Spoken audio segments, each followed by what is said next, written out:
mtima wa mbuye wako ukukonda iwe ndiye wakuona wopirira mtima wa mbuye wako ukukonda iwe ndiye wakuona.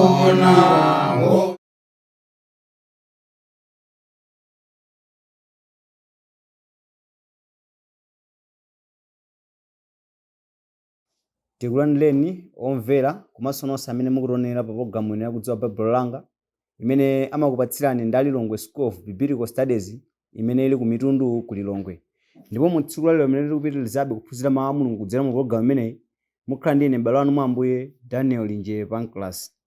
Choncho tsiku la lero tifunanso tikapitirize kuphunzira mawu a Mulungu kuchokera mu buku lopatulika limeneli Baibulo, makamaka kuti tikapitirize pamene tinasizira mu programu yapita ija. Mu programu yapita ija tinaphunzira kwambiri makamaka za mabuku enanso, mabuku aneneri akuluakulu, mabuku okwana 3. Tidaona makamaka zokhuza ndi mneneri Yesaya, za Yeremiya komanso buku la Maliro. Choncho mu tsiku la lero litikhabe likupitiriza kuphunzira za aneneri akuluakulu amenewa pamene tikapitirize kuyambira mu buku la Ezekiel, buku limeneli la Ezekiel. Tikamakamba makamaka nkhani zimene zimapezeka mu buku limeneli la Ezekiel, nkhani zimene zizi zinalankhulidwa kwakulukulu ndi mneneri amene Ezekiel makamaka amene anagwira ntchito yake pamene anali ku ukapolo ku Babulo. Ndikukhulupirira kunena kuti tinaphunziranso bwino ndi kumvetsa bwino pamene tinkaphunzira makamaka zokhuza ndi mbiri ya ana a Israeli pamene tayamba kuwerenga kuchokera mu buku lija la Yoswa. Tinazafotokozapo ndithu momveka bwino kunena kuti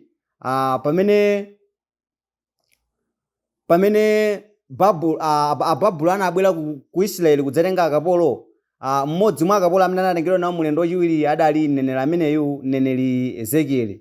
Choncho munthu amene anatengedwa aloisodzera kupita kumeneko kumene anakagwira ntchito yake yolalikiranso mawu a Mulungu pakutumikira Mulungu. Timaona zimene zimakamaka tikamuwerenga mu buku la 2 Mafumu chapter 24 kuyambira mu verse yake 14 komanso kulekeza 16. Tikamaphunzira za buku limeneli, buku la Ezekiel, ndi buku limenenso ena amalidziwa kunena kuti ndi buku la chivumbulutso la chipangano chakale. Buku la chivumbulutso la chipangano chakale. Mukuganiza kunena kuti ndi chifukwa chani amalitchula kuti ndi buku la chivumbulutso la chipangano chakale? Ndiye kuti pali zinthu zina zimene buku limafanana ndi buku la chivumbulutso la chipangano chatsopano. Buku la chivumbulutso la chipangano chatsopano limadziwika ndi zinthu ngati ziti. Chinthu choyamba, buku la chivumbulutso la chipangano chatsopano limadziwika ndi kunena za ulosi. Ndiye kutinso zimene tikapita mu buku la Ezekiel timakazipeza chifukwa buku la Ezekiel adakambanso makamaka za maulosi ambiri. Komanso buku limeneli la chivumbulutso la chipangano chatsopano limadziwika ndi kulankhula zinthu mophiphiritsa. Zimenenso chingakhalenso tikapita mu buku limeneli la Ezekiel timakapeza kunena kuti muli zinthu zambiri zimene mneneri amene Ezekiel adazinena koma mophiphiritsa. Mukulinga kuti ndi chifukwa chani amalankhula zinthu mophiphiritsa. Nthawi zambiri zinthu zikamalankhulidwa mophiphiritsa zimakhala kunena kuti akubisira anthu amene angakwanitse kuchiononga chinthucho, koma mu nthawi yomwe akukwanitsa kulumikizana ndi anthu ofuna kuti chinthucho chotani chiwafikire. Mofanafanamonso mmene buku la chivumbulutso muja lidalembedwera. Ndi chifukwa chake buku limeneli la Ezekiel limatchedwa kuti buku la chivumbulutso la chipangano chakale. Mmene momwe timaona kunena kuti mulembedwa zinthu zambiri makamaka zimene zinalembedwa mozembaitsa. Timaona makamaka tikamawerenga mu buku limeneli la Ezekiel chapter 37 pamene Ezekiel adaona masomphenya okhuzana ndi mafupa. Anaona mafupa, atalankhula ku mafupa aja Ezekiel kenaka mafupa aja anabwera chani? Anabwera mnofu, mafupa aja nakakhalanso ndi chani? Nakakhalanso ndi moyo. Zinthu zophiphiritsa zimene zinali ndi matanthauzo ake. Komanso tikamaonanso mu buku lomwe la Ezekiel chapter 19 pamene Ezekiel makamaka adalankhula za fanizo la mkango waukazi. Zinthu zimene zimakhala ndi matanthauzo ake. Zinthu zonena kuti munthu ungomuza kunena kuti mkango waukazi kuti ufuna kumulalikira zoti sangamvetse kunena kuti ufuna kunena kuti chani. Zimene munthu amene anzathu amazive fonena kuti chani. Anzathuwo amadziwa kunena kuti akutanthauza chakuti, ndipo munthu amene amanenanso kuti mkango waukazi munthu ameneyo amakhabe kunena kuti akubisira anthu ena amene angakwanitse kuononga uthenga wabwino mu nthawi imeneyo. Choncho buku limeneli lidadzala ndi zinthu zambiri, zinthu zimene ndi zophiphiritsa kwambiri. Komanso buku limeneli la Ezekiel muli zinthu zambiri zimene zidanenedwa mu buku la Ezekiel zimenenso chingakhale mulembi wa buku la chivumbulutso pakulemba adagwiritsanso ntchito. Muli zinthu zingapo ndithu zimene zimakhala zofanana chimodzi mwacho chimene tifunika chione ndi chimene chimapezeka mu buku limeneli la Ezekiel chapter 3. Tikamawerenga buku limeneli la mneneri Ezekiel chapter 3 kuyambira mu verse yake ya 1 kukalekeza verse yake ya 15 timakapeza makamaka zokhuzana ndi Ezekiel ameneyu pamene anadya mpukutu. Choncho tikamawerenga mu mavesi ake amenewa makamaka tikayamba kuwerenga mu verse yake ya 8 pamene analemba kunena kuti taona ndakhwimitsa nkhope yako itsutsane nazo nkhope zawo, ndalimbitsanso mutu wako utsutsane nawo mitu yawo, ndalimbitsa mutu wako woposa mwala wolimbitsitsa, usamaopa kapena kutenga nkhawa komanso pamaso pawo, pakuti iwo ndiwo nyumba yopanduka. Ananenanso nane, wobadwa ndi munthu iwe, mawu anga onse ndawanena ndiwe, uwalandire mumtima mwako utawamva m'makutu mwako, numuke nufike kwa ndende kwa ana a Israeli, kwa ana mtundu wako, nunene nawo ndikuwawuza, atero Yehova Mulungu, ngakhala akamva kapena akaleka kumva. Pamenepo mzimu anandinyamula ndipo ndinamva kumbuyo kwanga mawu a mkokomo waukulu ndikuti, wodala ulemerero wa Yehova m'malo mwake. Izi zimene mneneri Ezekiel akuzilankhula pamene papazi akuzilankhula zinthu zimene zinachitika Ezekiel atangodya kumene kabuku. Timaona tikamawerenga mu verse yake 1 verse yake 2 kunena kuti Ezekiel ameneyu anadya kabuku kamene anapatsidwa tsono ndi mngelo wa Mulungu. Zimenenso timakwanitsa kuzipeza bwino tikamawerenga mu buku lomwe lopatulika, makamaka tikamawerenga mu buku la Chivumbulutso. Tikamaona mu buku la Chivumbulutso chapter chake cha namba 10. Chivumbulutso chapter 10 makamaka chinangofotokoza za nkhani imene yokhuzana ndi Yohane pamene anadya kabuku kochokera kumwamba. Tikawerengeni mu verse yake ya namba 8 kulekeza verse yake 11 kuti analembapo chani. Verse yake 8 ananena kuti ndipo mawu ndinawamva kuchokera kumwamba, analankhulanso nane nanena, muka tenga buku lofunyululalo mdzanja la mngelo wakuyimirira pa nyanja ndi pa dziko.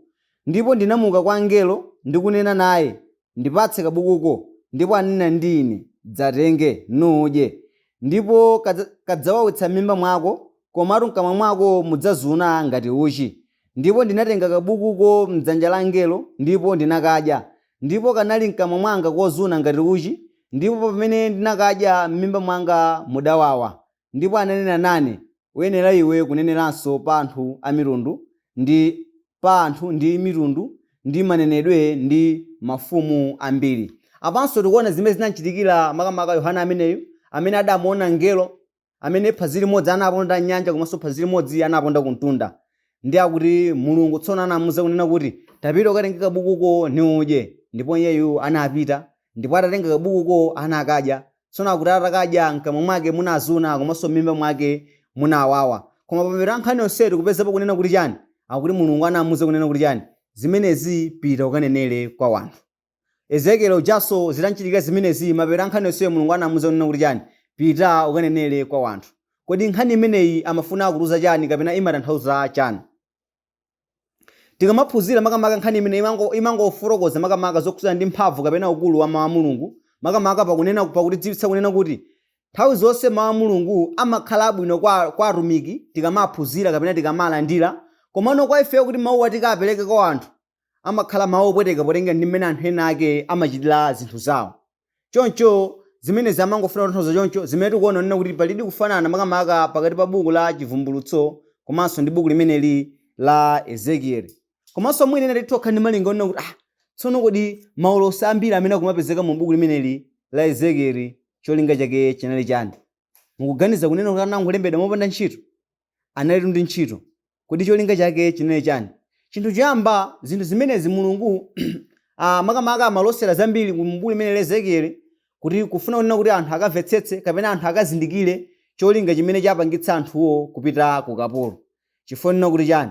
Anthu anali ku kapolo koma mwina chifukwa chakusazindikira kwawo chosankha kusazindikira samadziwa kunena kuti micha chapangitsa kuti akapezeka ku kapoloko chinali chani. Choncho mneneri amene Ezekiel analosera zambiri kapena analankhula zinthu zambiri zofuna kukazindikiritsa anthu cholinga kapena chifukwa chimene chapangitsa kunena kuti anthu amenewa akapezeke ku kapolo ndicho machimo awo, amachita machimo osiyanasiyana. Choncho Mulungu chinamkomera kunena kuti anthu amene apite ku kapolo ndi cholinga chonena kuti akakavutika kumeneko akazindikira za ukulu wa Mulungu, choncho akasintha kaganizidwe kawo nakayanjananso ndi Mulungu. Monga muja amene timaonera tikamaphunzira kunena kuti anapita ku kapolo kumeneku ndikukatha zaka zokwana 70. Chaka cha namba 70 timaona kuti mfumu Kirusi idalamula ndithu kunena kuti Ayuda onse akuyenera kuti abwerere kwawo, zija zimene tinazoona kale makamaka mu buku la 2 pamene tinali mu chapter chake chomaliza cha buku limenelo la 2.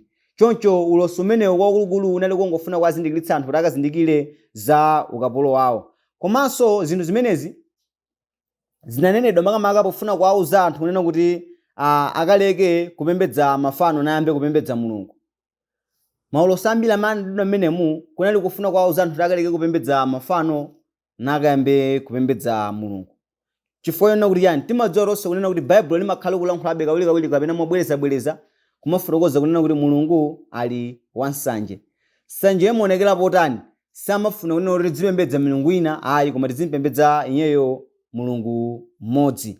Komanso chinthu china makamaka cholinga chenicheni cha ulosi umenewu kapena ulosi umene umapezeka mu buku umenewu kunali kufuna kuwazindikiritsa anthu za nthawi imene akakhale pamene anali ku ukapolo.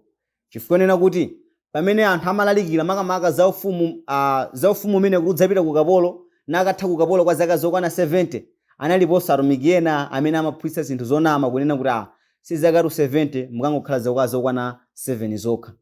Choncho Mulungu anagwiritsa ntchito mneneri amene Ezekieli ndi cholinga chonena kuti anthu akamvetsetse za cholinga chenicheni cha ulosi wopezeka mu buku limeneli. Komanso kunena kuti anthu akazindikire kunena kuti sikuti anthu adzabwerera kupita kwawo ku Israeli kapena ku Yerusalemu asadasinthe zochita zawo.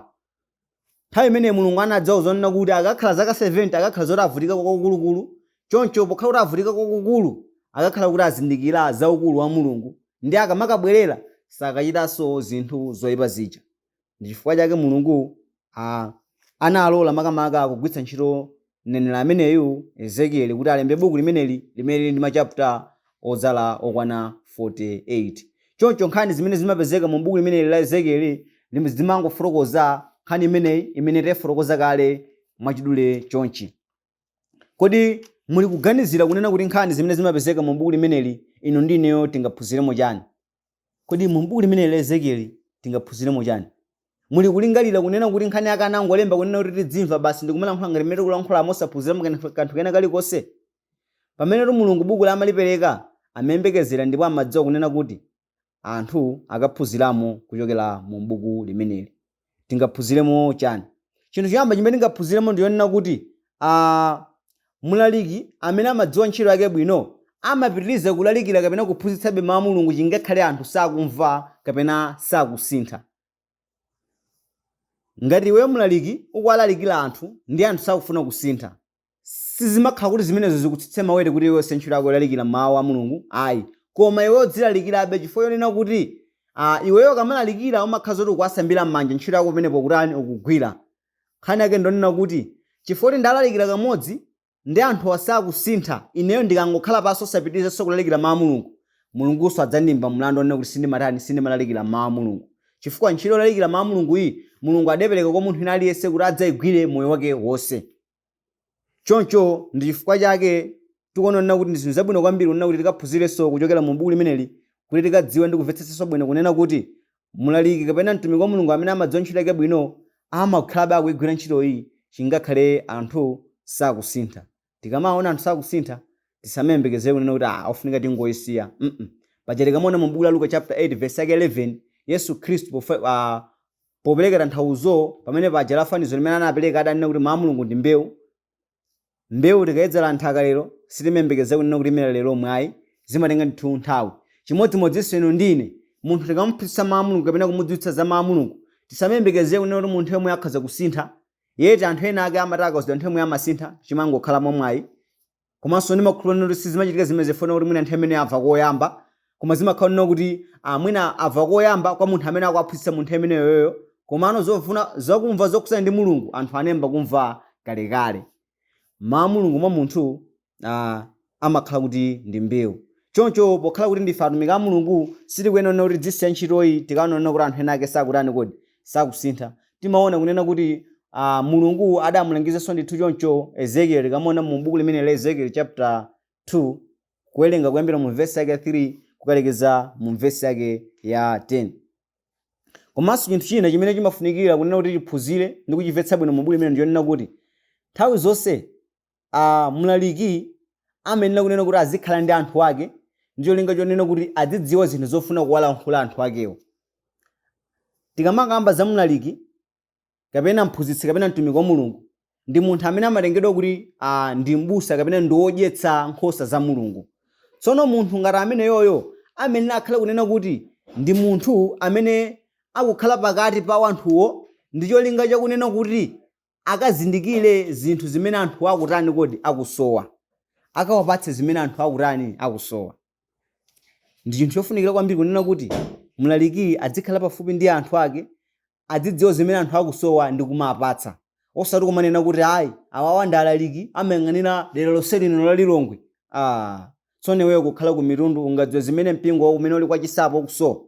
Ayi kaya ndiye kuti ndizofunika kunena kuti munthu udzikhala ndi anthu kuti udzidziwa zonena kuti anthu akusowekera chani mu nthawi imeneyo. Zimene ndi tingaphunzire makamaka kuchokera mu buku limeneli, buku la Ezekiel. Komanso chinthu china chimene tingaphunzire chofunika kwambiri ndicho chimene mwina anthu amakhala kuchiphunzitsa mosiyanasiyana makamaka pa nkhani yokhuza ndi tchimo. Tikamaphunzira nkhani yokhuza ndi tchimo, anthu amapitiriza ndithu kutsindika kunena kuti munthu amabadwa ndi tchimo. Yeti tikamuwerenga mu buku la mlaliki pamene tinkaphunzira paja tinawerenga mu buku la mlaliki chapter 7 verse 29 tinaona apo kunena kuti mfumu Solomoni akunena kuti chimene ndinapeza nchonena kuti Mulungu anamulenga munthu otani owongoka mtima. Kodi pano Mulungu anasiya kulenga anthu? Tithuma zifunsa choncho. Ngati anthu tinasiya kuchuluka nderi Mulungu anthu anasiya kulenga, koma ngati anthu tiri kumachulukabe nderi Mulungu anthu akumatanibe akumalengabe. Tikumachulukabe nderi Mulungu akumatanibe akumalengabe. Ndiye kuti anthu amene akumabadwa tsiku ndi tsiku akamabadwa Mulungu amakhaza kuti walenga koma alongoka chani alongoka mtima. Choncho nchofuna kuti tikamvetse bwino ndithu maka pa nkhani imeneyi. Munthu amabadwa alongoka mtima koma amachita potoka akamakula ndi khalidwe la anthu amene akukula nawo mu nthawi imeneyo. Choncho tione tikamvetse bwino ndithu kunena kuti munthu aliyense akalangidwa chifukwa cha tchimo lake, posakhala mmene anthu ena akamaphunzitsira kunena kuti Mulungu akalangana chifukwa cha atate awo. No. Yes, m'Baibulo zilipo koma anthu timangodonena kuti pakuti Baibulo kuti Mulungu akalangana chifukwa cha atate awo. Chifukwa chani?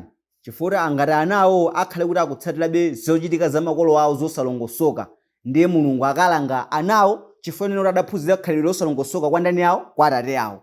Komano ngati atate awo ngakhala osalongosoka mwanayo nkukhala olongosoka, Mulungu sangakamutani kodi sangakamulange. Zimene zilikha zomvetsa bwino maka tikamuwerenga mu buku limene la Ezekiel chapter 18. Tikamuwerenga mu buku la Ezekiel chapter 18 mu verse yake imene ya namba 20 analembapo kunena kuti moyo wochimwawo ndiwo udzafa, mwana sadzaseza mphulupulu za atate wake ndi atate sadzaseza mphulupulu za mwana. Chilungamo cha olungama chidzakhalira ndi choyipa cha oyipa chidzakhalira.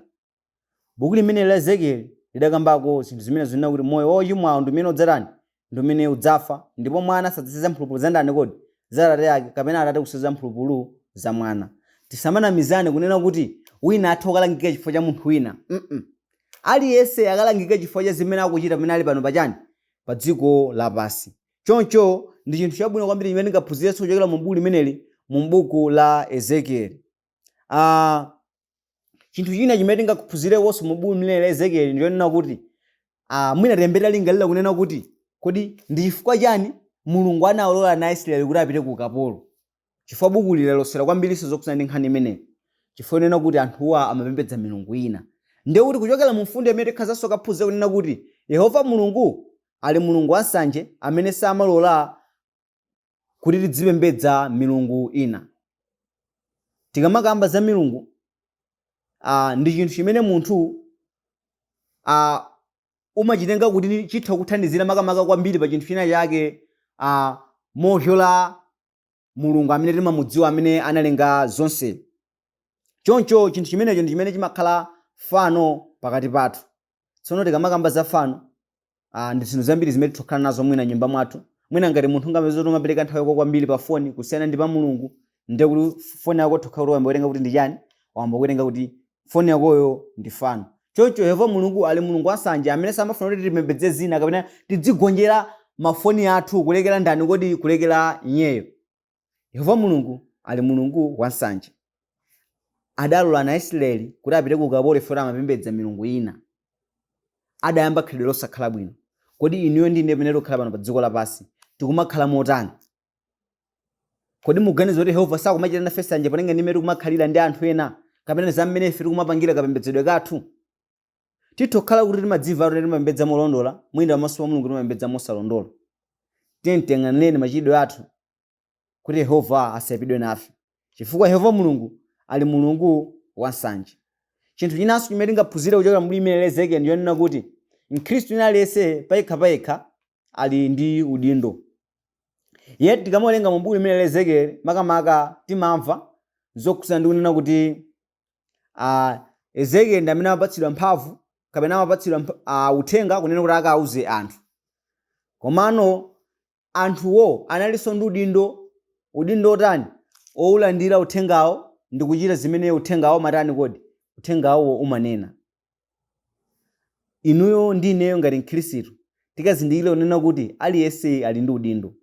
Pamene tamva mawu timene kuti tichite zimene Mulungu akutani akunena. Komanso udindo wina umene Mkhristu aliyense ali nawo payekha ndi osamalira Akhristu anzathu.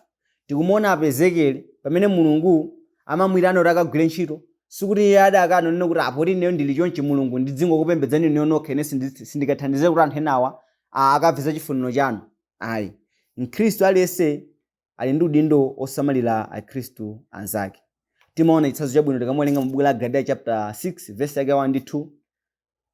Makamakaso buku la Yakobo chapter 5 verse yake 19 kumatsika musi muja. Pamene timaphunziranso bwino kwambiri makamaka zokhudzana ndi udindo wa Khristu kuti timene tilimbikitse Akhristu anzathu. Monga mmene ntchito imene yanagwira kwambiri mlaliki ameneyu kapena mtumiki ameneyu Ezekieli. Choncho tikamaphunzira buku limene la Ezekieli limangothandiza kuti tikamvetse ndithu za udindo wa munthu kapena mlaliki kapena mphunzitsi makamaka pa anthu ake amene akuwatumikira. Choncho pamene ndine titatumika Mulungu, pamene titatsogoleri madera osiyanasiyana, tikamvetseni bwino ndithu nena kuti ndi chofunikira kumakhala mkati mwa anthu tidzidziwa mavuto a anthu, kuti tidzidziwa chinthu chofunika anthu kuti atani kodi anthuwo aphunzire. Tisamapatse chimene anthu akufuna ataphunzira, koma tidzapatse chimene anthu akufunikira ataphunzira. Zikusiyana bwanji? Mwina munthu akhazo zoti afuna aphunzire zokhuza banja, koma wewe ukamuona munthuyo sakufunikira ataphunzira zokhuza ndi banja, ndiye kuti sakufunika kuti umpatse zokhuza banja, akuyenera kuti umpatse chinthu chimene yakutani kodi akufunikira. Chinthu chimene akalandira munthu imeneyo chikwanitsa kumsuntha, osati chinthu chimene akalandira angosangalala, lero tinamva mawu kutchalichi, anakamba izi, koma kodi wapindulanji?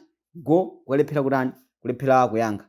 Choncho ndi chinthu chofunikiranso kwambiri kunena kuti atumiki a Mulungu tizipanga zinthu zimenezo kumalalikira zofunikira kuti anthu amve, monga mmenenso mtumiki mnzathu uyu anayigwira ntchito yake ndiye Ezekieli. Tikatero timakhala zonena kuti makamaka taphunzirako kuchokera mu buku limene la Ezekieli limene tinanena kale kunena kuti lili machapters okwana 48. Titha kunena kuti machapters ochepa pakuyerekeza ndi machapters ena mabuku ena aja. Makamaka tikatengera mu buku la ngati Genesis lili machapters okwana 50. Buku la Masalimo lija tinaonanso kuti lili machapters okwana 150. Ndipo tikamaona buku limene lili machapters okwana 48 titha kutenga kuti lili machapters otani ochepa. Chingakhale mwina anthu ena amene samakonda zowerenga, amene simakonda zowerenga mukhaza kuti ndi ambiri, komano ndi machapters ochepa zedi. Choncho mene tabaliza kuphunzira buku limene la Ezekieli, ndinthu chofunikiranso kunena kuti tikaphunzirenso buku lina ndilo buku la Danieli. Tikangokamba za buku la Danieli, nthawi zambiri chimene anthu chimabwera m'mutu mwawo ndi Danieli mdzenje la mikango basi. Zimakhala bwino chifukwa timasonyeza kunena kuti tinasungapo nkhani ina yake yochokera m'Baibulo, komado nzofunikira kwambiri kunena kuti tizipitiriza kuphunzira mawu a Mulungu pa chimene timadziwa chokhudzana ndi Danieli mdzenje la mikango chija chisangokhala chokha koma tidzonjezera tizipanga topo apwete.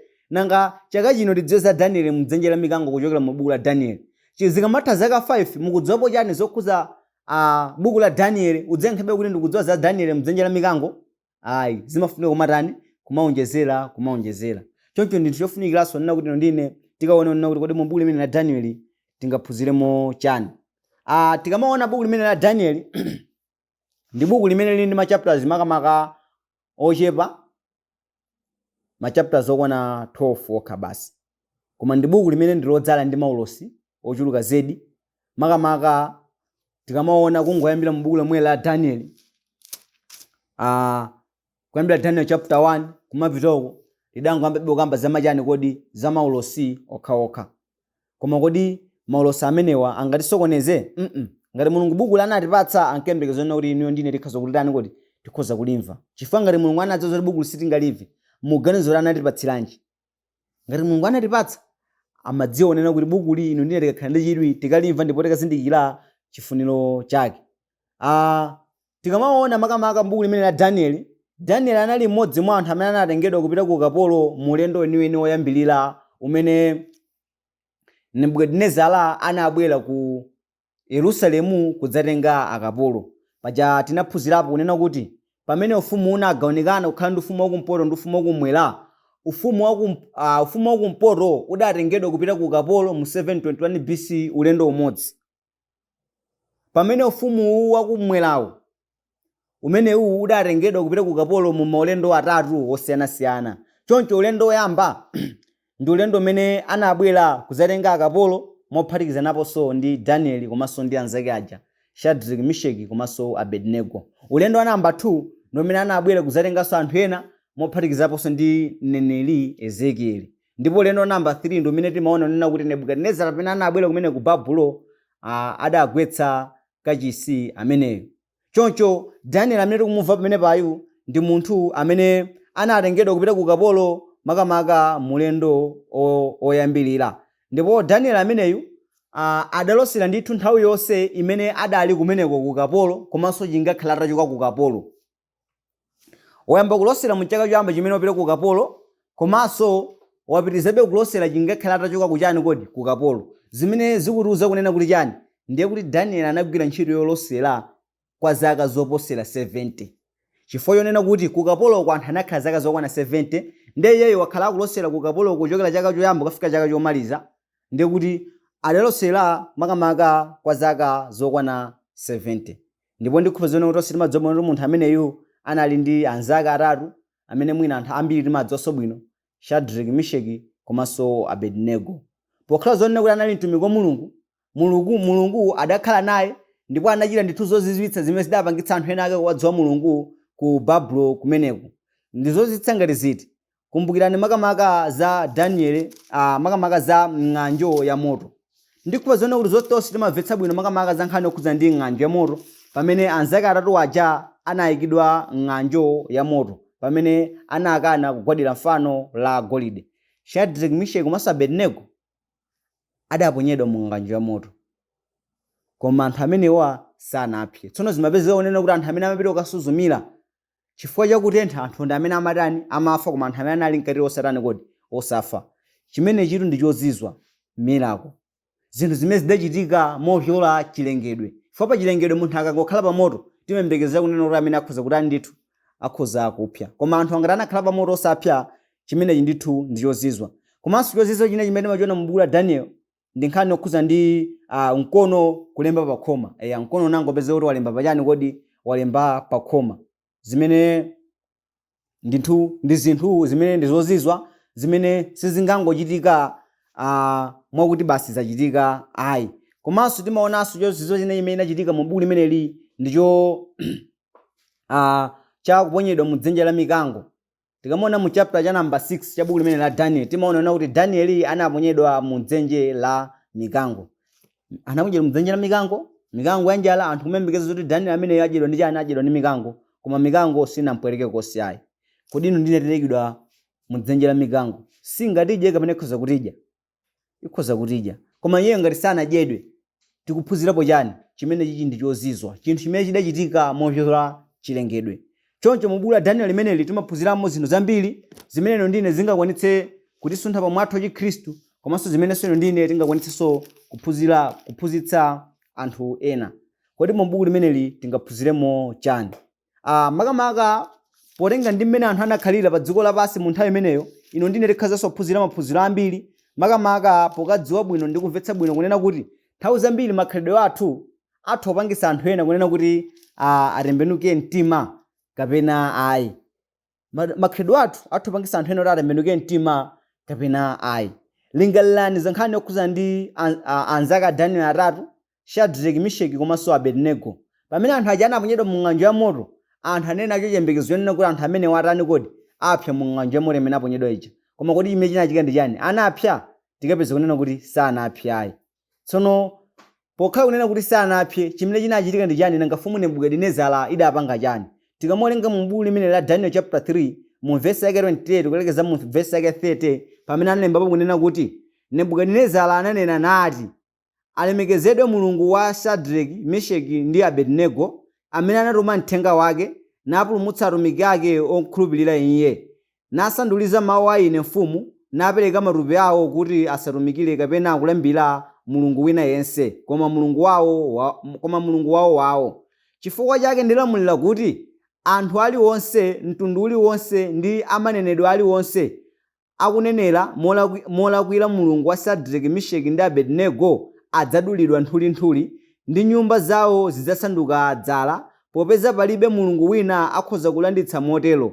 Pamenepo mfumu inakuza Shadraki, Meshaki ndi Abednego mdera la ku Babuloni. Apa tikuona kunena kuti pamene mfumu inangoona chozizwa chimene chiti anthu aponyedwa mu ng'anjo ya moto sanapse, akuti chimene inapanga ndi chani? Idazindikira kuti anthu atu sadapse kuti mulungu anatuma mngelo wake kuti akatani akawombotsa anthu awo kuti matupi awo asonongeke. Choncho chifukwa cha icho asadzapezeke munthu onenera chinthu choyipa mulungu wa amenewa wachina Shadraki, Meshaki ndi Abednego, ndipo amene adzapezekeyo matupi ake tidzamadula nthuli ndi nthuli, ndipo nyumba yake idzasanduka dzala. Nebukadinezara anadziwa kuti kuli mulungu mmodzi woona chifukwa cha khalidwe limene Shadraki, Meshaki komanso Abednego adaonetsa pena anali ku Babuloni. Kodi khalidwe limene mmaonetsa mukamakhala ndi anthu, muli kulingalira kuti anthu akhazodzo zonena kuti mulungu alipo? Ngati mmakhala ndi khalidwe lolakwika, anthu za mulungu sangakhulupirire, komanso inu mutati mwauza sangasunthike mtima. Koma ndi chinthu chimene chingapangitse asunthike mtima ngati mukukhala ndi makhalidwe abwino kumaonetsa makhalidwe a mulungu ndi anthu amenewo. Komanso tikuyenera tikadziwa zonena kuti tikaphunzirenso kunena kuti mulungu ndi mulungu mmodzi yekha oona. Tikamaona nkhani imene makamaka kuchokera m'buku la Daniel, nkhani zambirimbiri zinakhala zikutisonyeza ndithu kupambana kwa mulungu kuchokera ku mafano. Zimene tikuyenera tikadziwa zonena kuti mulungu alipo, mulungu mmodzi ndiye mulungu oona. Komanso makamaka tikuyenera tikaphunzira mu buku la Daniel chapter 2 pamene Nebukadinezara analota loto ndipo Danieli adamasulira loto limenelo. Paja mene timaphunzira makamaka zokhudzana ndi ufumu kapena mpingo, kunena kuti mulungu analonjeza kudzayika mpingo umene sudzasidwira mafuko ena onse, komanso umene udzakhala chikhalire umene sudzawonongeka, ndiwo umene timaona kuti udakhazikitsidwa mu buku la Machitidwe mu chapter 2, umene ndiwo mpingo wa Khristu, umene ndi ufumu umene amafuna kuti usazisidwire mtundu wina lonse wa anthu. Ndiye kuti ngati mulungu afuna kuti usazisidwire mtundu wina lonse wa anthu, ndi ufumu umene aliyense ali nkuthekera kuti akhazokhalamo. Kodi muli mu ufumu umenewu? Muli mu mpingo umenewu? Ngati simuli mu mpingo umenewu, mukuona kuti simukulakwa, chifukwa kunena kuti ufumu umenewu sudzasidwira mtundu wina lonse wa anthu limene lili ndi lamulo.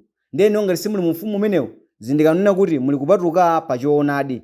Choncho chofunika kuti mungachite ndi chani? Pamene mwamva mawu chonchi, mukuyenera kuti muchite, mupange zothekera kunena kuti mukakhale mu ufumu umenewu.